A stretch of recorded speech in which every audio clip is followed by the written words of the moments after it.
रात के साये।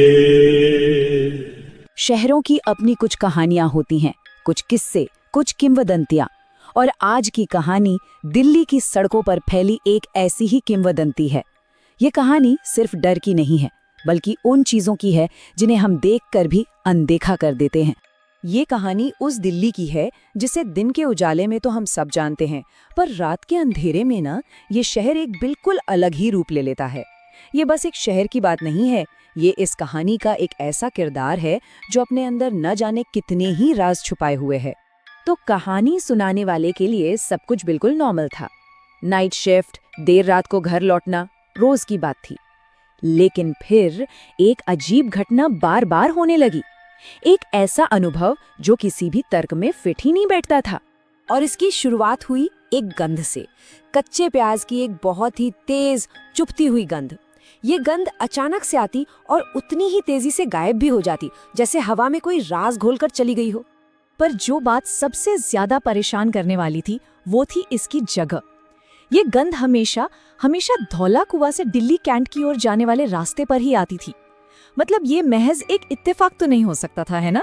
ये एक पैटर्न बन रहा था, एक चेतावनी जैसा। और बहुत जल्द ही ये अनुभव सिर्फ एक गंध तक ही सीमित नहीं रहा। ये एक ऐसी मुलाकात में बदलने वाला था जिसने कहानी सुनाने वाले की जिंदगी हमेशा के लिए बदल दी। ये चेतावनी मिली एक डरे हुए बुजुर्ग टैक्सी ड्राइवर से। सोचिए, वो आदमी अचानक बीच सड़क पर गाड़ी रोक देता है और आगे जाने से साफ इनकार कर देता है। उसकी आंखों में मजाक नहीं था, बल्कि एक ऐसा डर था जैसे उसने कुछ देख लिया हो। अब टैक्सी तो चली गई और कहानी सुनाने वाला अकेला रह गया। तभी उसका सामना उस औरत से होता है। देखने में बिल्कुल साधारण, एक साड़ी, हाथ में कपड़े का थैला, पायल की बहुत ही हल्की सी आवाज। पर हवा में कुछ बहुत गलत था। वही प्याज की गंध, पर इस बार उसके साथ किसी पुरानी सड़ी हुई चीज की मिली-जुली बदबू भी थी। जब वहां से जाने की कोशिश की गई तो वो औरत मुस्कुराकर एक बहुत ही अजीब सा जवाब देती है। ये वाक्य मदद मांगने जैसा नहीं था, बल्कि एक गहरे और भयानक सच को बताने जैसा लग रहा था। और फिर वो आखिरी सबसे डरावना पल, वो औरत अचानक बिल्कुल पास आ जाती है। उसकी सांस बर्फीली ठंडी महसूस होती है और वो एक ऐसा सवाल पूछती है जिसका कोई जवाब नहीं होता। असल में ये सवाल ही डर की असली वजह बन जाता है। ये डरावना अनुभव सिर्फ उस सड़क तक ही सीमित नहीं रहा। वो साया अब घर तक पहुंच चुका था और जल्द ही ये भी पता चल गया कि इस कहानी को जानने वाला वो अकेला नहीं है। आतंक बढ़ता ही चला गया। बंद कमरे में प्याज की गंध, डरावने सपने और फिर वो आखिरी घटना कार के अंदर, जब उसने रियर व्यू मिरर में उसका असली पिघड़ा हुआ चेहरा देखा, बिना आंखों के, टूटी गर्दन के साथ, तो ये साफ हो गया कि ये कोई वहम नहीं है। जब एक गार्ड और ऑफिस के सीनियर से बात हुई, तब पता चला कि ये कोई नई कहानी नहीं है। ये तो दिल्ली कैंट की एक जानी मानी किंवदंती है, एक ऐसी औरत की कहानी जिसे मरने के लिए छोड़ दिया गया था। और फिर गिनती शुरू होती है। एक नई खबर आती है, एक ऑटो ड्राइवर जिसने दिल्ली कैंट के पास अपनी गाड़ी को टक्कर मार दी। ये पहला नया शिकार था। इस मौत का कनेक्शन सीधा उस किंवदंती से जुड़ता है। और सबसे डरावनी बात ये थी कि ये वही ऑटो ड्राइवर था जिसने कहानी सुनाने वाले को उस रात चेतावनी दी थी। ये सबसे भयानक एहसास था।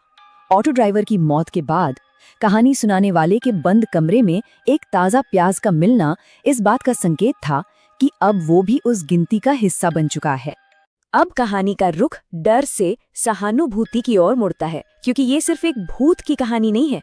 ये उस इंसान की त्रासदी है जिसे मरने के बाद भूत बनने पर मजबूर किया गया। जब डर ने हर हद पार कर दी तो जवाबों की तलाश शुरू हुई। और तब एक जानकार ने बताया कि ये आत्मा बदला नहीं लेना चाहती, ये एक गिनती करने वाली आत्मा है। ये उन्हें गिनती है जो तकलीफ देखते हैं, मदद कर सकते हैं, पर मुंह फेर कर आगे बढ़ जाते हैं। ये शांति की दुखद कहानी है। एक ऐसी महिला जो मजबूरी में देर रात काम करती थी और जिसे समाज की उदासीनता ने मरने के लिए छोड़ दिया। उसका भूत किसी शैतानी ताकत से नहीं, बल्कि लोगों की अनदेखी से पैदा हुआ था।